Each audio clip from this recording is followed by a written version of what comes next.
Situation legally for us because I was on federal supervised release.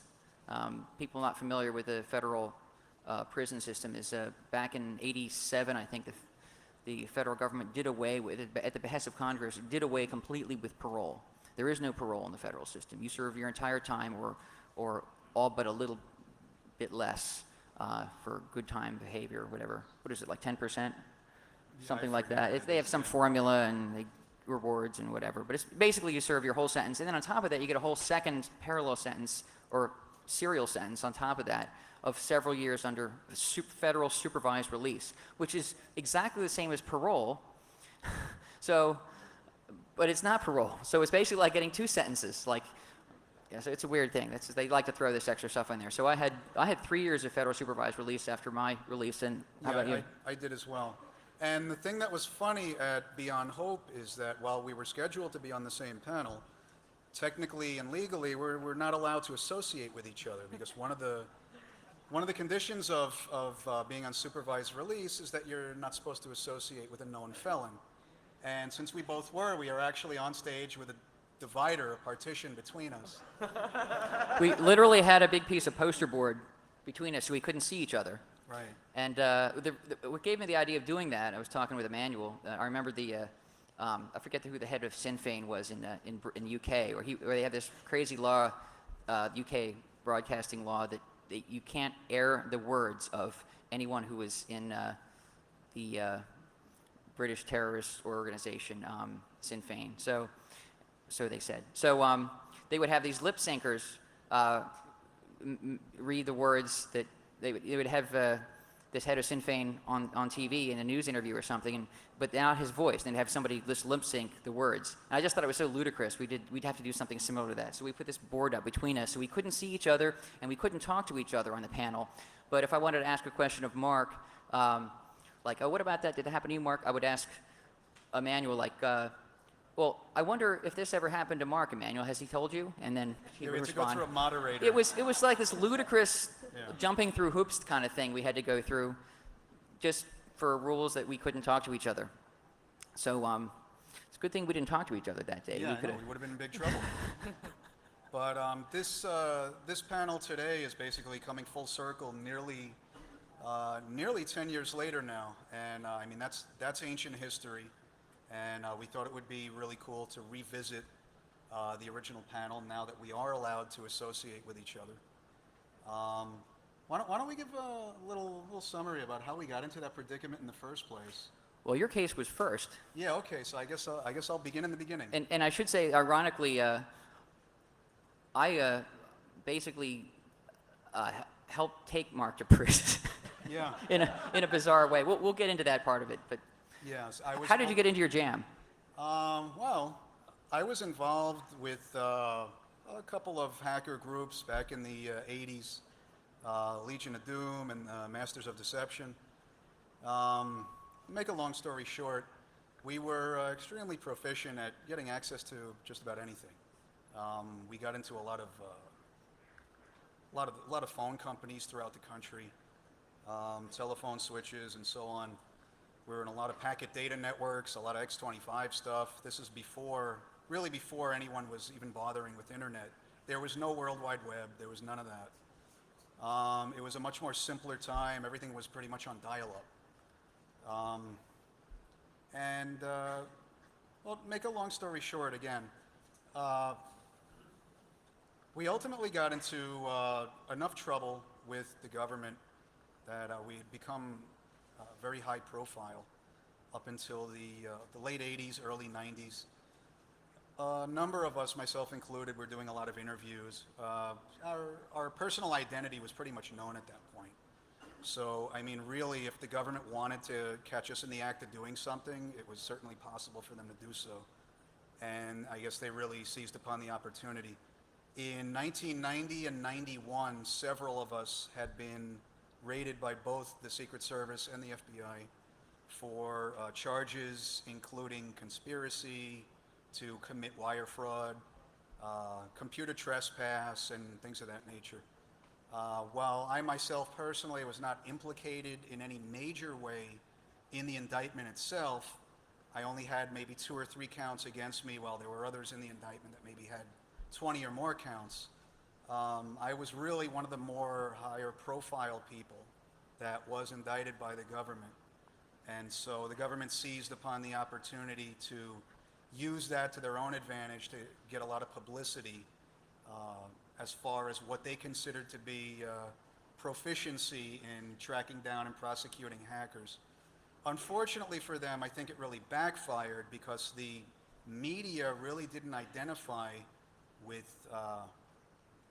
their point of view. In fact, I had found out from a number of media people that I was very friendly with at the time, because I had done so many interviews on a regular basis. And in fact, media people called me from my own indictment and told me it was going on, and the federal government didn't bother telling me that it had happened. So I actually showed up at my own indictment at Center Street here in the city where the federal buildings are. And that's really unusual. That doesn't happen. Usually it doesn't happen. I was tipped off by my own media friends to go to my own indictment and was not allowed to go in because I didn't have a press credential. That was the first funny thing of that day. The second funny thing of that day was I figured, well, hey, you know what? I just got indicted. I'm not allowed to go into my own indictment. I better get a jump start on things and get an attorney. So I called Legal Aid, and I told them that I'm being indicted and I'm going to need a legal representation. And they told me, how do you know you're being indicted, sir? And I said, well, right across the street right now at 40 Center Street, there's a big show going on. And I'm being indicted, trust me. You can go over there and check for yourselves. So that was a really funny demonstration of the bureaucracy at work at that time. A foreshadow of things to come. Definitely, yeah. But the thing that was really scary at that time, prior to the indictment, actually, as far as the search and seizures, which oftentimes happen a year or more before you can actually ever be charged. I mean, to me, it's very backwards to get a warrant, go into someone's home expecting to find something, basically confiscate all their personal property, then review it after the fact, and then craft an indictment and indict you a year later, after you've had a year's time to look over all the evidence. I would tend to think that most people have something that the government would find unpleasant in their apartment right now if the government was allowed to break in, take all their things, look over it with a fine-tooth comb for a year's time, and then come back a year later and decide what they can indict you with. I would tend to think a lot of people would probably fall under the auspices of the law. And it's, it may seem like, oh, that's a fishing expedition. They can't do that. Well, it depends how the wording is crafted on the search warrant. And anything they happen to see during pursuant to a legitimate search, they can also use. But so the legal, I think, standard is if you're looking for a stolen automobile, and you just put that's that. Yeah, the search warrant has to say specifically what you're looking for. But if they're looking for a stolen car, for instance, they can't look in your refrigerator or look in your filing cabinet because the car couldn't be in there. So they always try to, without exception, I think in a search warrant, say that they're all looking for things that are really small, like it could be a document or something. So that way they can peer into every nook and cranny, and then they'll find stuff and they'll use that. And they would tend to use a lot of wording in the warrants that would allow them to be rather generic, like including but not limited to is a terminology that they love to use. It's like, we're expecting to find computer equipment, including but not limited to CDs, tapes, and so on and so forth. There was also a general paranoia amongst the Secret Service and FBI in the late 80s and early 90s that a lot of you may not have been familiar with. And I think it really stems from the fact that a lot of the agents that were assigned to these technology cases really didn't have any technology training or background, and were sort of just thrust into it because people were, calling for a crackdown on computer crime. And it was really being done by agents with a more traditional law enforcement training.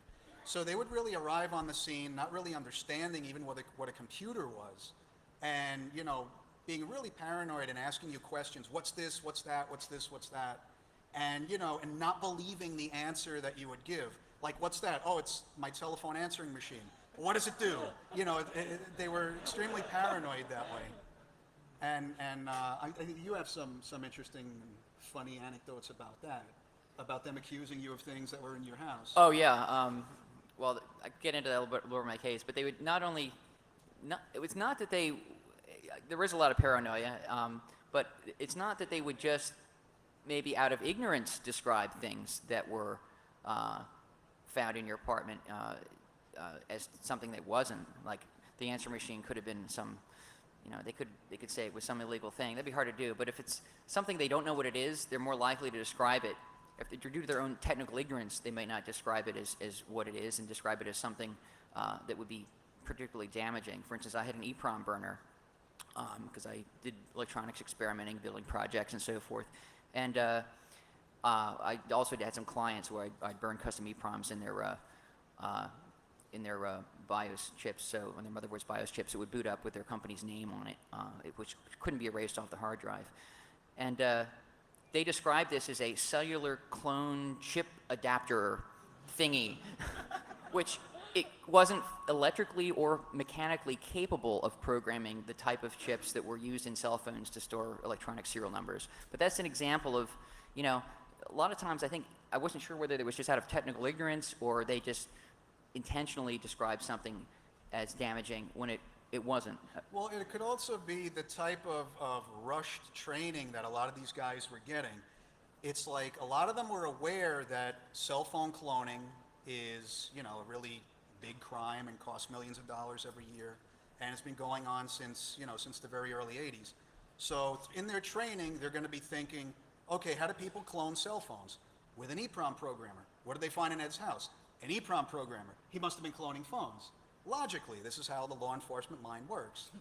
So it doesn't matter that the particular object in question might have a more wider purpose, and it's not only used to clone cell phones. This was the type of mentality that a lot of us encountered, and not only us as, hackers, computer professionals, and so on. There are a number of people who got caught up in a lot of these searches and seizures that people may not remember. There was a famous case of Steve Jackson in Texas, who was an adventure game writer. Guy basically wrote adventure games, both on the computer and board games as well. And he had an employee who knew someone who was involved with computer hackers. And Steve Jackson Games got raided by the Secret Service, and they basically trampled all over his rights. They seized all his office computers and office equipment, and really threatened the livelihood of his business, which last I checked was illegal. So there was actually, he actually won that case. It was one of the few cases from that time period that was actually won, and EFF, the Electronic Frontier Foundation, had a lot to do with that.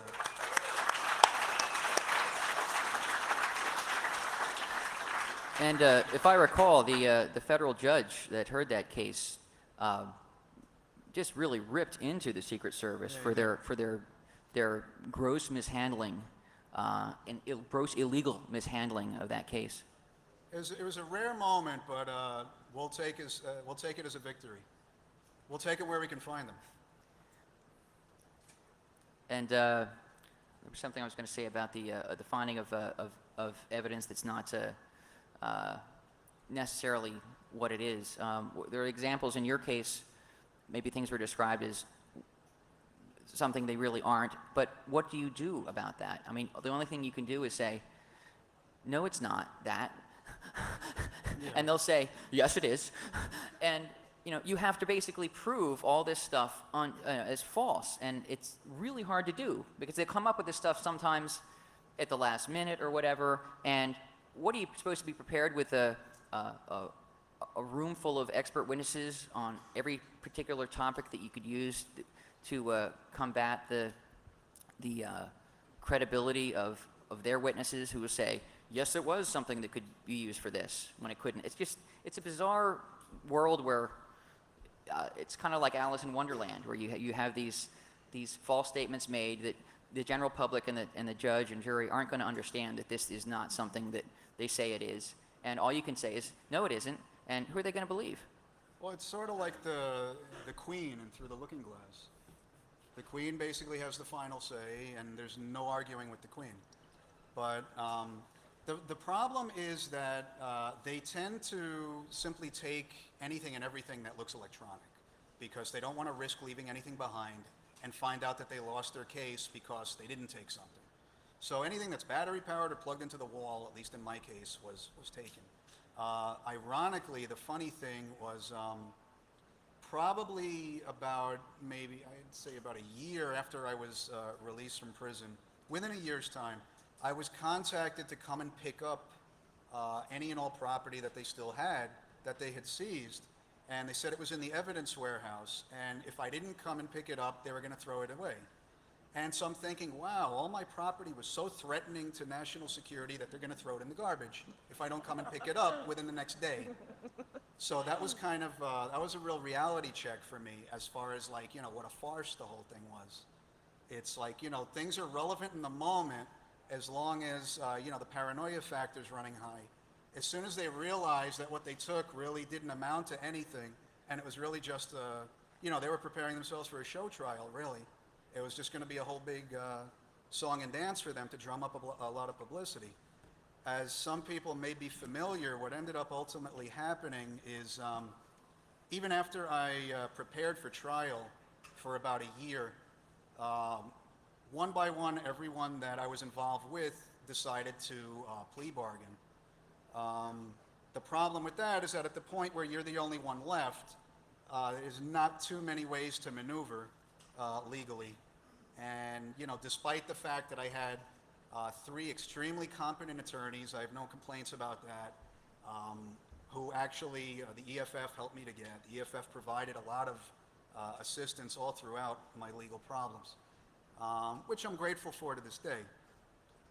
Ultimately, though, I did throw in the towel and plea bargain. And the only detrimental thing in that is that it's actually held against you that you decided to try to go to trial instead of admitting guilt right at the onset.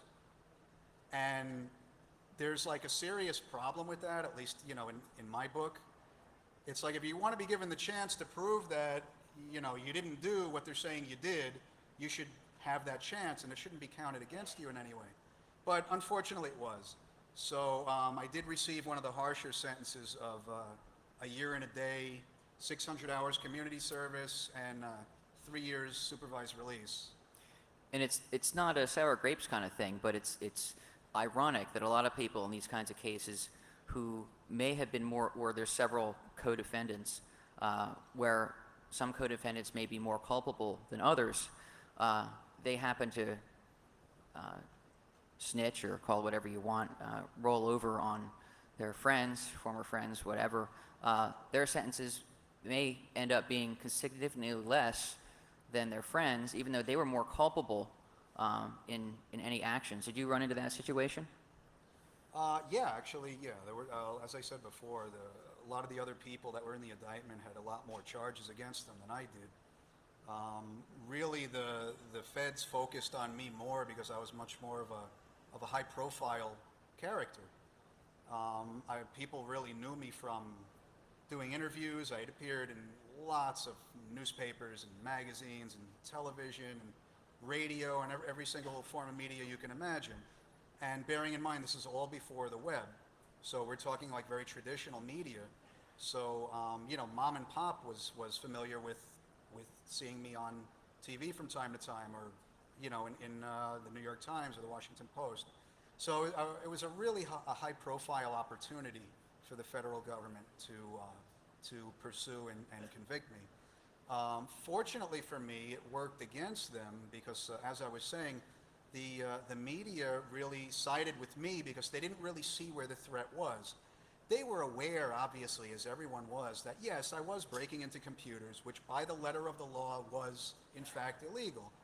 I mean, anyone can argue, when we were kids and we first started doing this, which might be before a lot of you in the audience can know about, it was not always illegal. It was not always illegal to get access to computers and networks back in the early to mid 80s.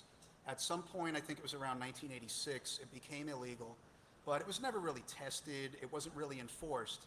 So we were teenagers. We just kind of like kept doing what we were doing, and there was really no ramifications for it. By the time the 90s came, and there were a lot of slip-ups, there were a lot of more malicious people doing things that started getting notoriety. I think this is really where there was the turn by the government wanting law enforcement to take action, and that's when things really started becoming ugly. But fortunately, I was able to use the publicity in my favor. It's always helped me in obtaining gainful employment. I've been doing work in the computer security sector for many years now. I've been doing system administration, security consulting, lots of things of that nature, a lot of traveling. I've been earning a very decent and honest living using, ironically, the same skills that I used to use to break into computers when I was a kid. These skills are in high demand. If you do possess these skills and you do have a business mentality and you know how to approach like-minded people, you can turn it into an honest living.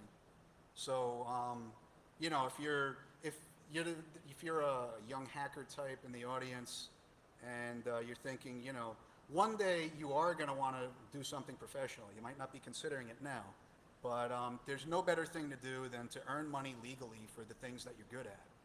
And so, I mean, I would personally recommend that if you really are good in getting access to systems, don't be stupid and you know, don't do things out of hand. Don't do things like denial of service attacks and things like that just because you can, or just because you want to, or just because you want to be vengeful. Because ultimately it doesn't really amount to anything. If you want to prove something to somebody, don't prove that you can take down their network, but rather prove that you can do something constructive with it. If you're concerned with breaking into someone's network, fine. I mean, all of us did that when we were kids, but we always did something constructive with it. It wasn't just necessarily that we could break in. The thing that was most important is what we did once we were inside.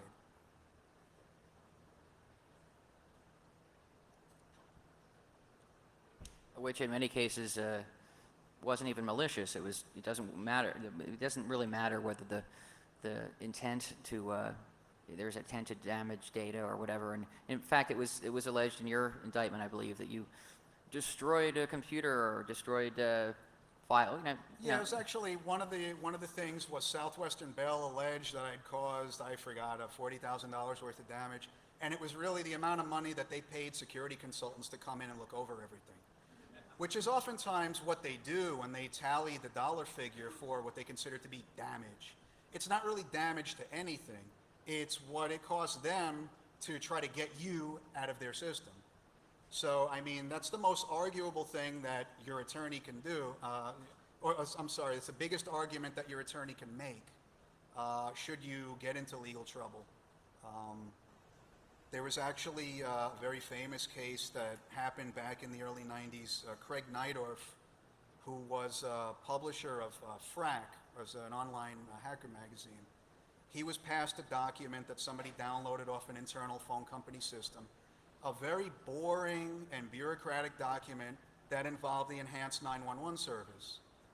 It didn't really have any technical value to it at all, but since it had to do with the emergency phone system, the government seized upon this and tried to prosecute Craig and alleged that he had caused $80,000 worth of damage, which was, I think if I remember correctly, was Bell South's tally on the amount of money it took to write the document, hire the people to write the document, the documentation system that was used to write the document, and all these things that had absolutely nothing to do with Craig or anything else.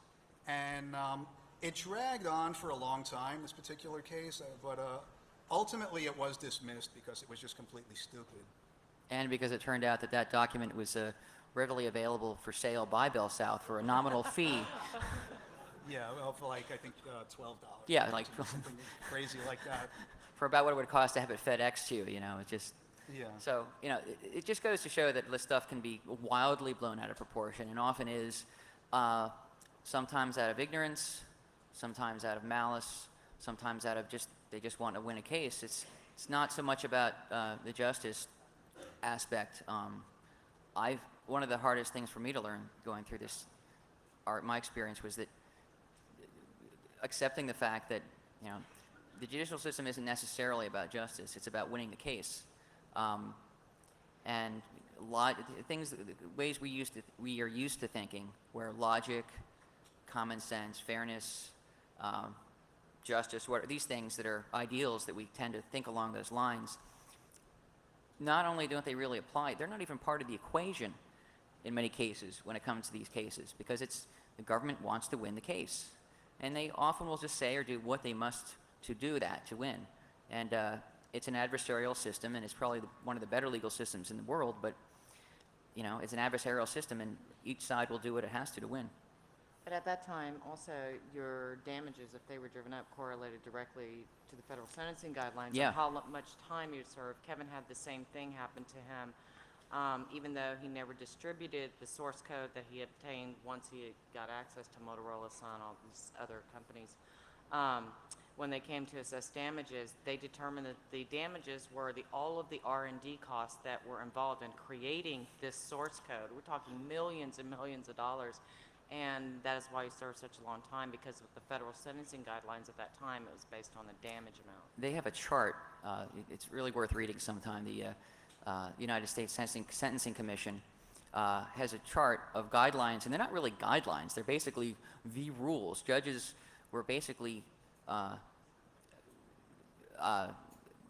emasculated from, their power was taken away from them in making any kind of decisions about the length of sentences. They're basically, your offense is scored by a base offense level depending on the statute, and there's sometimes enhancements if there's prior criminal history that's enhanced a certain amount on the other axis of the grid. And then there's these all these other enhancements, like if there was more than minimal planning, or if it used a specific skill that was not commonly possessed, all kinds of things they can throw in on top of that to enhance the score. But in fraud, in cases like all of ours where they can say that it was fraudulent, even though it might be alleged that there was no, you could be really, probably accurately argued in all of our cases that none of us actually had committed fraud. It doesn't matter, that the statute is still considered to be fraud related. So there's this other chart they have, which depending on the dollar amount of the fraud alleged, the sentences are increased by so many more months. And if you look at this grid, I don't have it here, but there's this grid chart, and if it's millions of dollars, your sentence is like off the charts. And they use this, they can't anymore, but they did use this in, I think, probably all of our cases, being able to throw these wild figures out to sort of compel you to plead out, because the potential sentence you could get is just life-ending. I mean, not literally, but figuratively. So there was a really important case that came down before the Supreme Court a couple of years ago, where it was ruled unconstitutional, tactics that were used in Kevin's case, Mark's case, and my case.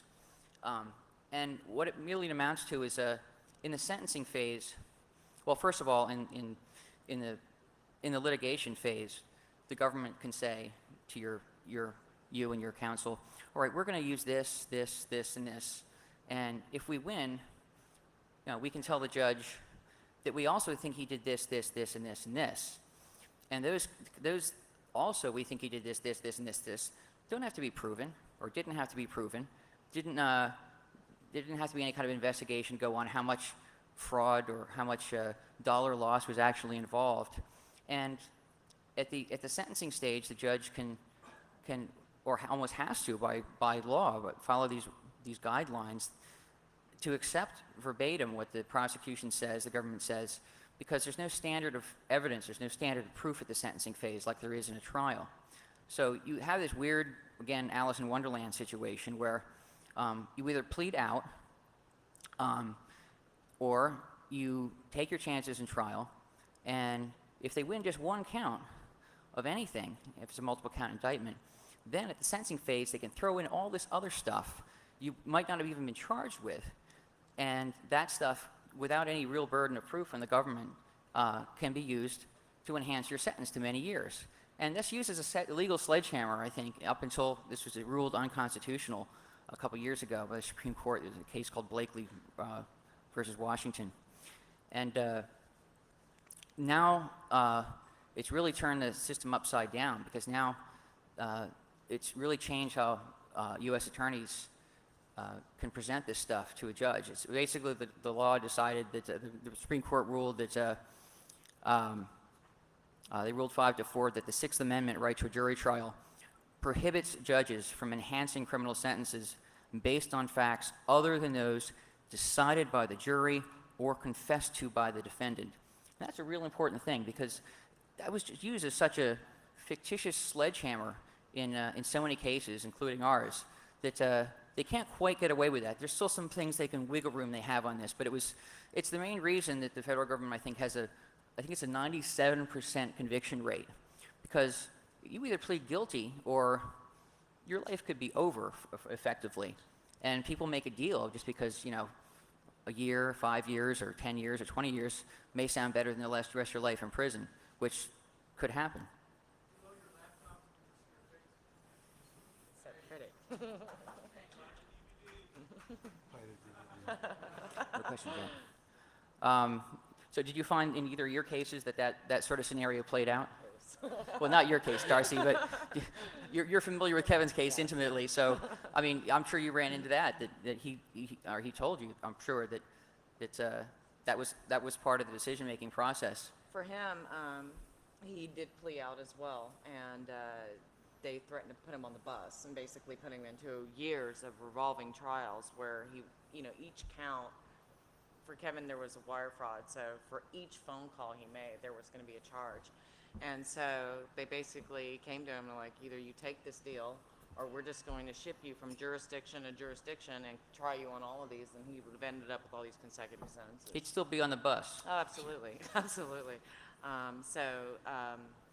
After a long time, he did finally plea out, and he did the same thing. He did 5 years in prison. He had 3 years of supervised release. That ended in January of 2003, and he is only held by one condition of his plea agreement, which expires in January of 2007. Yeah. We did these in chronological order, because I believe you were charged first. Yeah, I believe so. Yeah. And then Kevin, although he had a prior conviction, the big case came after. The Raleigh case was Yeah, in 95. the one in North Carolina. Yeah, that was after me, yeah. And then shortly after Kevin's case, mine came down the road. And mine was kind of weird in a way that what I was charged with doing wasn't really illegal when I had started doing it. There was a new federal statute that was enacted in late '94. Some of you may be familiar with, called CALEA, the Communications Act for Law Enforcement Assistance. And the big part of that piece of legislation was to, basically fund a nationwide wiretapping infrastructure out of your tax dollars. As we know, it has grown even more since. But one of the little tiny things that was added to this big body of legislation called CALEA was a little modification to a law, Title 18, Section 1029, which was primarily related to use of access devices. And access devices by statute meant like any card, code, plate, or account number. That's the legal definition. Just anything that would allow you to use a telecommunication service without authorization. Spoofing some kind of authentication, or just using a credit card calling card number that wasn't yours, something like that. So they added a few lines in that was very obscure. Nobody really knew about it. This thing was passed at night, and nobody really noticed this tiny little thing that was added in there that basically made it a felony to possess, and I'm going to quote that, to possess hardware or software for the modification of telecommunications instruments for the unauthorized access to telecommunication services. Now, I know that's a mouthful, but if you think about it, what does that mean? It means basically it became a felony to possess any hardware or any software that could be used to program something that, or to physically modify something that then could be used to access some sort of telecommunications system without authorization. And I thought to myself, well, when I was first charged with this, the first attorney I had, who turned out to be a real loser, he said, this law doesn't exist. There's no such law. And it turns out it had just been enacted a few weeks before I was charged with it. It wasn't printed in any law books yet, but it was law. And I tried to keep up on this stuff, and I didn't know about it. My attorney didn't know about it, and I didn't have access to any current law books in the prison that had any record of this new law. So it was a really weird situation to be in for a few weeks about being charged with a crime that I didn't think existed. So anyway, we found out it did exist, and what I won't go into too much about the case, but basically I was charged with possession of a red box, a modified touch-tone dialer, and possession of software, which I gave away right here at this very spot back in 94, the first Hope Conference. In fact, about 10 feet behind me is where I gave away the software that allows you to create an extension of your cell phone. It did not give you the ability to obtain other people's electronic serial numbers and clone their phones. You would have to know what their electronic serial number was and program that with the MIN, the cellular phone number, into a phone. So basically, I made software available for free to people, and if they wanted to buy a manual or a cable, I'd sell that to them for a nominal fee, and they could basically roll an extension of their cell phone. And you know, I did that for a while until a lot of people had a copy of it and it got around, and I didn't have to distribute it then. And a lot of people weren't downloading files over the internet that well, so it ended up on bulletin board systems and things like that. And then I thought, it had been accomplished. What I wanted to do is make this available to people, because I just thought it was unfair for the cell phone companies to say, well, you can't have a second cell phone without paying another monthly fee for use of their network, another $30 a month. When you're in your own home, you can plug in as many phones as you want and make all the calls you want on as many phones as you want, and it's all going to end up on your account. To not be able to do that with your cell phone account just didn't make sense to me. But it was a revenue source for them, I guess, to have that. The other thing I was charged with, again, was I was selling crystals for $5 in an ad in 2600 magazine, because someone, not me, had figured out that you could modify a Radio Shack touch-tone dialer to simulate the sounds of coins going into a payphone by just replacing the timing crystal, so it shifted the frequency of the touch tones up, and it did a pretty good spoofing job of that. And Emmanuel and I were talking about that once, and we thought it might be a good idea to make these crystals available to people more readily than having to order them from Radio Shack. Radio Shack would even sell them to you because it was a standard crystal value, but it was a special order thing. You had to wait a couple weeks, and so I just had this company make a bunch of crystals that were sub-mini in size, easier to mount inside a touch-tone dialer, and mailed them off to people along with an instruction sheet on how to modify a touch-tone dialer. And I would make these crystals or unmodified dialers. I would buy it either from Radio Shack at a discount or from flea markets or whatever, and make them available to people at 2600 meetings so they could build their own red boxes. And one kid built one that with a cold solder joint. It didn't work very well. So I took it back from him and gave him another unmodified dialer and crystal and said, no, this is how you do a solder joint. And that one ended up being in my possession. And so I was charged with possessing a modified touch-tone dialer. And it was that one. But they were able to, Secret Service was able to get it to work somehow. And so I was charged with that. But one of the things I wanted to mention about the case, too, is the wording of the statute was so vague that, back to the definition I said about modification of hardware, software, or possessing tools thereof, I thought this could be applied to anything. A modem or a terminal emulator built into Microsoft Windows could be used to access a telecommunications system without authorization. It was such a vague wording, and I did agree to plead guilty ultimately after many months because the federal prosecutor in my case told my attorney that what they were going to do is when I was found guilty, and there was no question I'd be found guilty because I agreed, I never disputed the fact that I did possess hardware and software that could have been misused. I just was arguing that I never cloned anyone else's cell phone. I never committed any cell phone fraud. I never sold a red box to anybody. While I did use red boxes, I hadn't admitted to that, but I did know that of all the money I'd ever plugged into payphones and not gotten change back, the phone company was still ahead of the game. But that doesn't quite factor into their thinking. So what the federal government said they were going to do was charge me with a fraud dollar amount based on their estimate that everyone who bought a crystal and made a red box with the parts that I made available, or obtained a copy of the software. And they were talking about thousands of copies of the software that people had gotten copies of, third, fourth generation copies or whatever, that all this could have been used to cause so many millions of dollars worth of fraud, which I'm responsible for. And that on the chart would bring you up into, years and years and years in prison. And I'd have no way to dispute that before this Blakely versus Washington case was ruled unconstitutional, to dispute that, no, I shouldn't be responsible for that. I'm not responsible for other people's actions. But so I pled out, ended up serving about 14 months in five different prisons. You were in a federal prison camp? Yeah, in Pennsylvania, yeah. And pretty imposing looking place.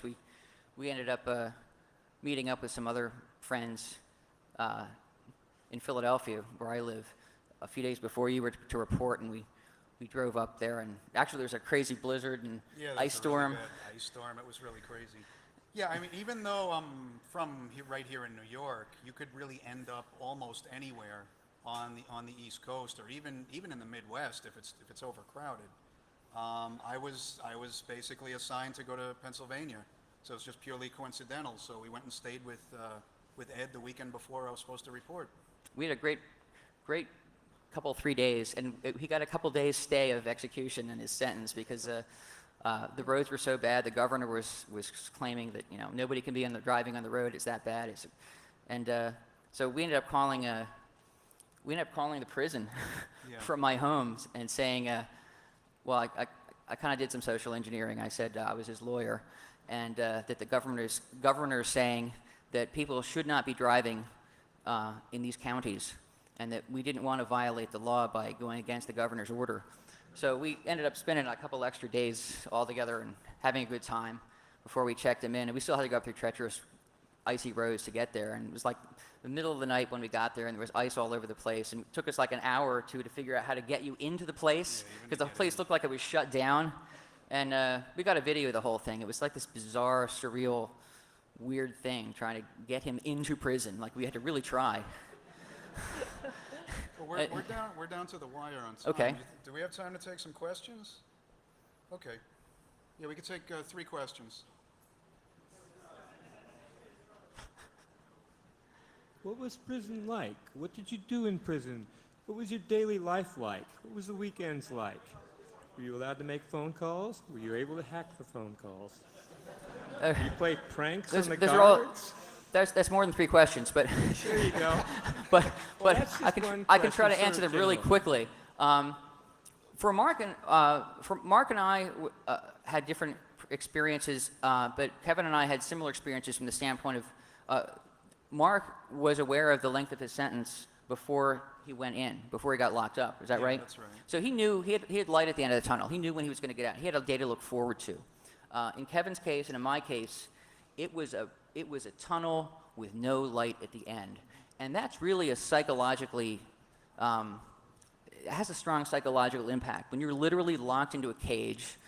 Some of the cages I was locked into were 5 by 8 feet, and that was room for.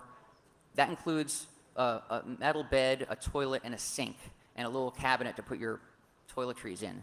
So figure that out. You're locked into something like that with no idea how long you're going to be there for a long, long time.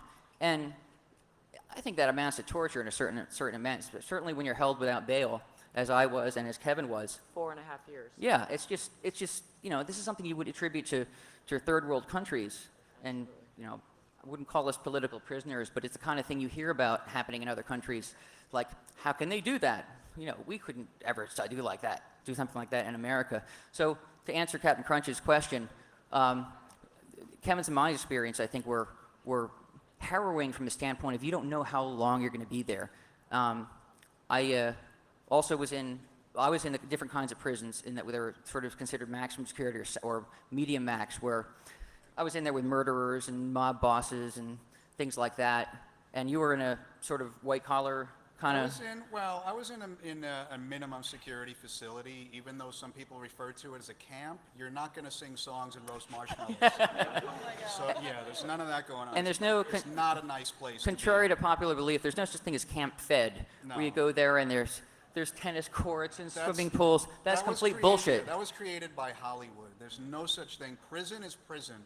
The only difference between minimum security and higher security is you have limited to free movement. And at certain times, you're not allowed to go anywhere. But there are certain times when you have more or less free movement throughout the facility. That's the only difference at all. At the end of the night, you can't leave. It's still prison. And really the thing that's common in all of them is psychologically, it's a real drain. You could be in a small cell, and obviously that's a larger psychological drain, but knowing that you can't go home or, you know, see the people you want to be with and so on, it's a really difficult period to get through. Maybe one or two more questions. Okay.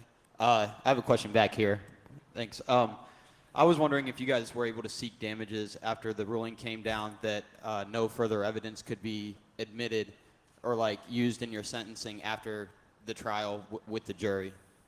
Well, there have been appeals. Other people have used that Blakely versus Washington thing, but it's just, who wants to go back there and visit all this shit? Not that it's, you know, what would be a Pyrrhic victory if you won? Because, you know what, you're out now. So you don't win lawsuits against the federal government in these kinds of things and you get a lot of money or anything like that. It's just, you just want to put it behind you. Yeah, I mean, the best thing to do after prison is just to forget about prison. There's no real sense dwelling on it. If you can take anything from the experience and grow from it, do so. But, I mean, don't make it your life's purpose to get all mixed up in the legal process and the Bureau of Prisons, because there's just no sense to it. You need to move on with your life and put it behind And you. that in itself becomes a form of prison, trying to deal with the case. I mean, I did file an appeal, but my appeal was while I was still locked up, appealing the constitutionality of the statute. But we weren't really allowed to make any oral arguments or admit any binding case law had just been decided just after the deadline of submitting it. The Communications Decency Act was similar to my case, and vague statute about telecommunications terms and stuff like that. But after that, you just want to just make it go away and get on with your life. Maybe one more question? I think that's the question, Mike, behind you. After prison, after being restricted on parole and so forth. what was No the best- parole. No parole? No, there's no parole in the federal Well, system. There are restrictions on computer use, things like that, electronic era. What was the best way for you to get your skill set back? Well, I myself didn't have any restrictions as far as using computers Neither did I. after the fact. Only Kevin did, to my knowledge. I did have restrictions on travel that did affect my work at first, being that I was a consultant. But other than that, really, I didn't have issues as far as. I mean, a lot of people sent me books and magazines and materials while I was in prison. Some of them got limited or confiscated, and others were not, sort of randomly. There was no real reasoning behind it. But luckily, I was able to stay fairly up to date in the time that I lost. Darcy, do you have a final comment? Actually, no, it was the same thing that he just said about Kevin. A lot of people sent him things while he was in prison, books, printed out things from the internet, and so he caught up that way. And then when he got out, of course, he was restricted from not just computers, any kind of electronics. Everything had to be cleared through the Justice Department before he could have it. And they do stuff like stop by your workplace and stuff like, sure. you know, all kinds of crazy stuff. They mess with you for years. But I just want to thank everybody, and I think for Kevin, I will thank everybody.